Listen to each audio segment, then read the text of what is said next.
සාදරයෙන් පිළිගන්නවා අලුත් වීඩියෝ එකකට. මම අද කියා දෙන්න යන්නේ කොහොමද Minecraft world එකක් external වල තියෙන world එකක් කොහොමද ෆෝන් එකෙන් ඊළඟ අප්ඩේට් එකට ගෙනියන්න කලින් copy කරලා paste කරන්නේ කොහොමද කියලා. ඒ කියන්නේ backup එක හදාගෙන export කරන්නේ කොහොමද කියලා කියා දෙන්න.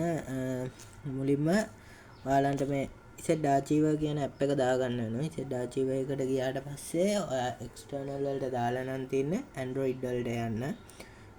ඩේටා වලට යන්න. ඩේටා වලට ගියාට පස්සේ ඔයාලට පේන com.mojang කියලා මෙන්න මෙහෙම ලෝගෝ එකත් එක්ක මේකට ගියාම ඔයාගේ world ටික තියෙනවා. මේක games වලින් එහෙම ගියාම world ටික තියෙනවා. world විතරක් copy කරන්න එපා. world විතරක් copy කරන්න එපා. මේ com.mojang එකට ගියාම මේ file කියන මුළු එකම long press එකක් දීලා copy කරගන්න. දැන් මගේ එක copy කරලා තින්නේ Android අනම වෙනම ඩොකියුමන්ට්ස් එකක් අදලා මෙතන කොපි කරලා තියෙනවා. ඒක හින්දා මට මේක ඕන වෙන්නේ නැහැ. ඊට පස්සේ ඔයා කොපි කරගත්තට පස්සේ data වලට යන්න. data වලට ගිහලා මේ com.mojang කියලා තියෙන එක ගාවට යන com.mojang මේ logo එක තියෙන තැනට දැන් ඔන්න අපේ ෆයිල් එක තියෙනවා. මේක දැන් අයින් කරලා දාන්න. අයින් කරලා දැම්මට පස්සේ Minecraft එක තියෙනවා. ඒකත් uninstall කරන්න. මුලින්ම හැබැයි copy කරගෙන ඉන්න ඒ files කියන එක uninstall කරගත්තට පස්සේ මේ file manager හරි ඔයාලන්ට ලේසි විදියකින් මෙන්න මේ APK එක දාගෙන මම වෙනම කියන APK එක දාගන්නේ කොහොමද කියලා. මොකද ගොඩක් අය දාගන්න විදිය මෙන්න මේක උඩ press කරලා මේක install කරගන්න. ටික වෙලාවක් යාවි install වෙන්න. දැන් ඔන්න මෙහෙම install වුණාට පස්සේ open දෙන්න එපා. done කියන එක දෙන්න. done කියන එක දීලා ඔයා set archiver app එකට යන්න ඕනේ. set archiver එකට ගිහින් Android data ගිහිල්ලා com.mojang කියලා එකක් තීද බලන්න ඕනේ මුලින්ම. ඕන්න දැන් අපිට පේනවා මෙතන com.mojang එකක් තියෙනවා. මේකේ folder is empty කියලා වැටෙනවා.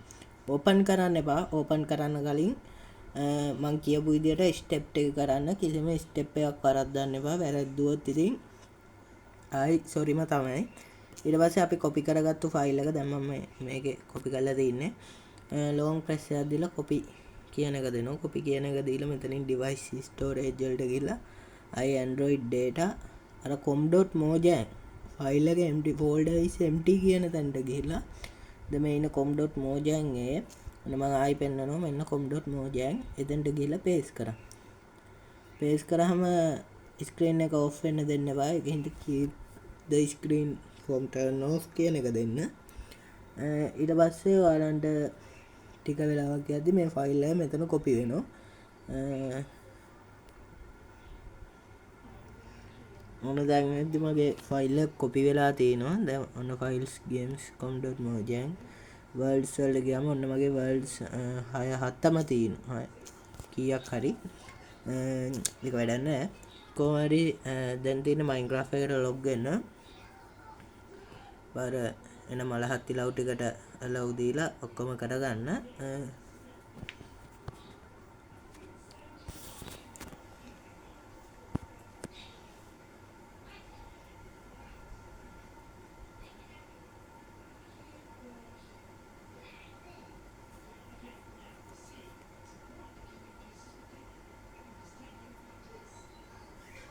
ඔන්න එහෙනම් අපි Minecraft එකට log වුණා. දැන් log වුණ ගමන් බය වෙන්න එපා. මුලින්ම නම් play beta කියලා එනවා. play beta ආපු ගමන් ඔයාගේ වල ටික නැtei කියලා දැනගන්නවා. බය වෙන්න එපා. මේ මෙතන application bar එකක් තියෙනව නේද? මේක ඕනනම් ඔයාලට පුළුවන් application කියන එක external වලට setting වලින් වෙනස් කරන්න. storage ගිහිල්ලා එතන පෙන්නන්න නැත්තම් මෙතනින් external කියන මේ උඩ බටන් එකේ ගිහුවම හරි. එතකොට ෆෝන් එකේ සේව් වෙන්නේ. එතකොට ෆෝන් එකේ තියෙන ඒවා පේන්නේ. ෆෝන් එකේ ස්ටෝරේජ් එක ඉන්ස්ටෝල් වෙච්ච පේන්නේ. ඒකේ බුවට පස්සේ ඔන්න දැන් මට එහෙම එන්නේ නැහැ. ඇප්ලිකේෂන් කියලා ඔන්න අපිට පුළුවන්. එතකොට ස්ටෝරේජ් එකෙන් මේක තමයි හොඳම විදිය. ස්ටෝරේජ් එකෙන් ගිහිල්ලා මෙන්න මේක ඇප්ලිකේෂන් එක්ස්ටර්නල් කියලා දෙන්න. එක්ස්ටර්නල් දුන්නාට පස්සේ ඔන්න මගේ වල ටික තියෙනවා. log වෙලා පෙන්නන්න. මේක මම 1.21 එකේ ඉඳන් ගෙනපු world එකක්. ඒ කියන්නේ 20 වලට පස්සේ 21 වල ඉඳන් ඉතින් ඒ අප්ඩේට් එක දෙනවා අපි වැඩි දුර යන්න ඒ චන්ක් ලෝඩ් වෙද්දි ඉතින් අලුත් අප්ඩේට් එන්නේ නැහැ. අනිත් දේ මගේ වර්ල්ඩ් එක මේක ෆුල් සර්වයිවල් වර්ල්ඩ් එකක්. ඔයාලන්ට පේනවා ඇති මම ක්‍රියේටිව් දාලා නැහැ. මෙන්න මේක තමයි ඉතින් මගේ වර්ල්ඩ් එක. ඒ වගේ ඔයාලන්ට පුළුවන් මේ වර්ල්ඩ් එක හරියට වැඩේ කරගෙන හදාගන්න. එහෙනම් ලයික් එකක් දාලා සබ්ස්ක්‍රයිබ් පාරක් දාන්නයි කියලා මම හැමෝගෙම ඉල්ලනවා. goodbye.